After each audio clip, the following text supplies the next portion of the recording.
ជំរាបសួរដល់បងប្អូនអ្នកគ្នាបាទថ្ងៃនេះខ្ញុំនឹងនាំបងប្អូនអ្នកគ្នាទៅទស្សនានៅភូមិមួយដែលដាច់ស្រយាលនៅខេត្តសៀមរាបរបស់យើងហើយភូមិហ្នឹងជាភូមិមួយដែលនៅក្នុងឃុំស្វាយសហើយស្រុកវ៉ារិនបាទហ្នឹងហើយថ្ងៃនេះផងដែរខ្ញុំបានធ្វើដំណើរទៅលេងនៅភូមិបៃដុតបាទនៅឃុំស្វាយសហើយភូមិនេះមួយគឺជាភូមិដែលដាច់ស្រយាលពីឃុំស្វាយសហើយក៏ដាច់ស្រយាលពីក្នុងខេត្តសៀមរាបរបស់យើងផងដែរបាទហើយការធ្វើដំណើររបស់ខ្ញុំនេះគឺជាការធ្វើដំណើរលើកទី1ហើយក៏ខ្ញុំមិនដែលបានស្គាល់នៅភូមិហ្នឹងដែរបាទហើយការធ្វើដំណើររបស់ខ្ញុំនេះគឺខ្ញុំទៅដល់ភូមិហ្នឹងគឺមានគោលបំណងទៅបំពេញនៃការងារទេបងប្អូនអរគ្នាគឺការងាររបស់ខ្ញុំគឺការងារសង្គមហ្នឹងឯងបាទឥឡូវនេះខ្ញុំបានធ្វើដំណើរមកដល់ឃុំស្វាយសខ្ញុំក៏ឆ្លៀតចូលទិញកាហ្វេមួយកែសិនបាទនឹងធ្វើដំណើរទៅមុខទៀតបាទហើយយើងឃើញថានៅឃុំស្វាយសយើងក៏មានលក់កាហ្វេផងដែរបាទគឺភេសជ្ជៈគ្រប់បែបយ៉ាងបាទបន្ទាប់ពីខ្ញុំបានទិញកាហ្វេហើយខ្ញុំក៏បានធ្វើដំណើរទៅមុខទៀតបាទហើយថ្ងៃនេះផងដែរការធ្វើដំណើររបស់ខ្ញុំគឺការធ្វើដំណើរទៅដោយការជិះម៉ូតូទេហើយខ្ញុំក៏បានស្គាល់នៅភូមិសាស្ត្រនឹងដែរហើយខ្ញុំធ្វើដំណើរដោយធ្វើការមើល map ផងហើយនឹងសួរបងប្អូនអ្នកនៅតាមផ្លូវផងបាទហ្នឹងហើយយើងឃើញថាទេសភាពនៅតាមផ្លូវយើងពិតជាស្រស់ស្អាតមែនទែនគឺថាខេត្តនេះគឺជាខេត្តបៃតងបងប្អូនអរគ្នាបាទហ្នឹងហើយឥឡូវនេះខ្ញុំក៏បានធ្វើដំណើរមកដល់តាពាំងមួយដែលធំបាទខ្ញុំអត់ស្គាល់ថាភូមិអីទេបាទភូមិនេះប្រហែលជាភូមិវៀនបាទហើយមានបងប្អូនប្រជាពលរដ្ឋគាត់បានទៅចងគោបាទឥឡូវនេះខ្ញុំក៏បានធ្វើដំណើរមកដល់ភូមិមួយក៏ឈប់មើល map សិនបងប្អូនអរគ្នាដែលសល់យកស្គាល់ភូមិសាស្ត្រទេហើយក៏យើងបានមើល map ហើយក៏បានសួរបងប្អូនអ្នករស់នៅឃុំស្វាយសហ្នឹងយើងក៏បានធ្វើដំណើរទៅមុខទៀតបងប្អូនអរគ្នាគឺថាតាមផ្លូវនេះគឺថាផ្សងព្រេងមែនទេបងប្អូនអរគ្នាខ្ញុំធ្វើដំណើរនេះគឺថាជីកាត់ចំការផងបាទ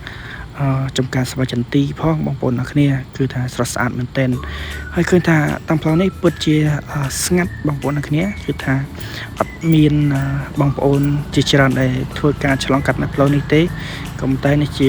កាតព្វកិច្ចរបស់ខ្ញុំដូចជាការងាររបស់ខ្ញុំត្រូវតែទៅភូមិនឹងឲ្យដល់បាទហ្នឹងហើយយើងបានជិះកាត់នៅផ្លូវ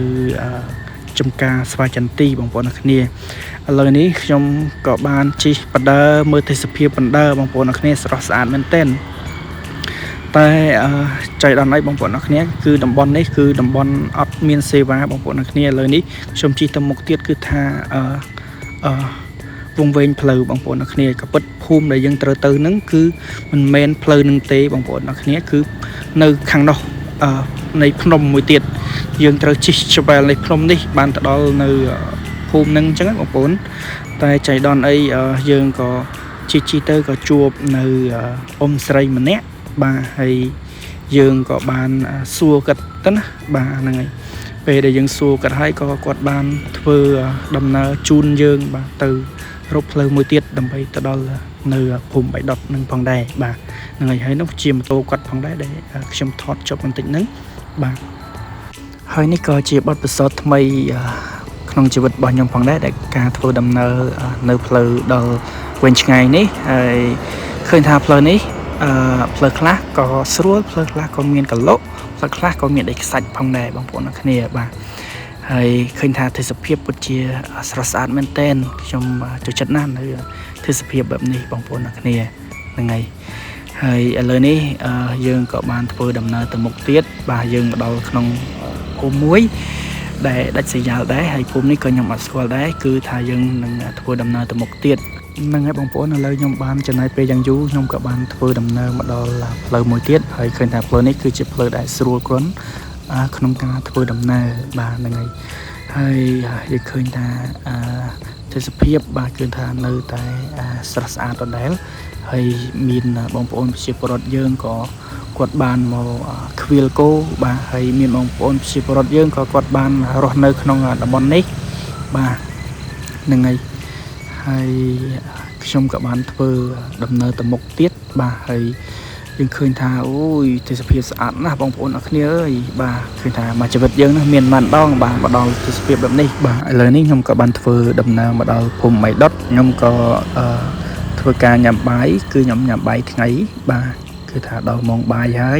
ហើយក៏ជាម៉ោងដែលផុតពីម៉ោងការងាររបស់យើងផងដែរបាទហ្នឹងហើយម្ហូបខ្ញុំអត់មានអីច្រើនទេមានតែពងជាមួយនឹងសាច់ជ្រូកពី3ប្រទេសហ្នឹងឯងបាទហើយយើងឃើញថានៅក្នុងផ្ទះបងប្អូនជាពលរដ្ឋនេះគាត់ក៏មានជាសាលាមួយគឺសាលាកុមារបាទហ្នឹងហើយនេះគឺជាដើមស្វាយហើយនេះក៏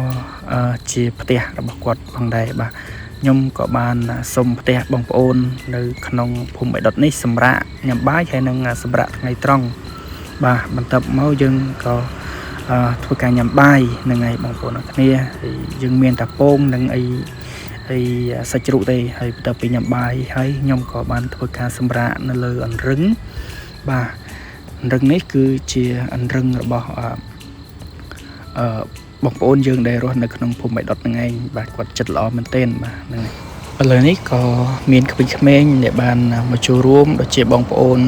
ដែលរស់នៅក្នុងភូមិហ្នឹងគាត់ក៏បានមកចូលរួមប្រជុំបាទហ្នឹងហើយពេលដែលខ្ញុំបានប្រជុំចប់នឹងការងារខ្ញុំក៏បានចប់ដែរខ្ញុំក៏បានធ្វើដំណើរត្រឡប់ទៅផ្ទះវិញបាទគឺទៅកន្លែងសម្រាករបស់យើងគឺនៅអង្គរជុំបាទអញ្ចឹងខ្ញុំត្រូវធ្វើការជិះម៉ូតូត្រឡប់ទៅវិញបាទពីឃុំស្វាយសទៅអង្គរជុំវិញបាទអញ្ចឹងឃើញថាទេសភាពគឺស្រស់ស្អាតមែនទែនហើយការធ្វើដំណើរទៅវិញនេះខ្ញុំក៏អត់បានធ្វើដំណើរនៅផ្លូវដែលខ្ញុំមកទេគឺខ្ញុំធ្វើដំណើរទៅផ្លូវផ្សេងមួយទៀតបាទឥឡូវនេះគឺថាយើងបានមកដល់ផ្លូវថ្មីមួយទៀតហើយគឺផ្លូវដែលយើងជិះថ្មីនេះក៏ទេសភាពក៏ស្រស់ស្អាតផងដែរបងប្អូនអ្នកគ្នាបាទហ្នឹងហើយវីដេអូខ្ញុំមានតែប៉ុណ្្នឹងឯងបាទសូមអរគុណច្រើនសម្រាប់ការទស្សនាសិនបងប្អូនគិតថាវីដេអូនេះមានប្រយោជន៍បងប្អូនសូមជួយចុច like និង share វីដេអូរបស់ខ្ញុំផងសូមអរគុណ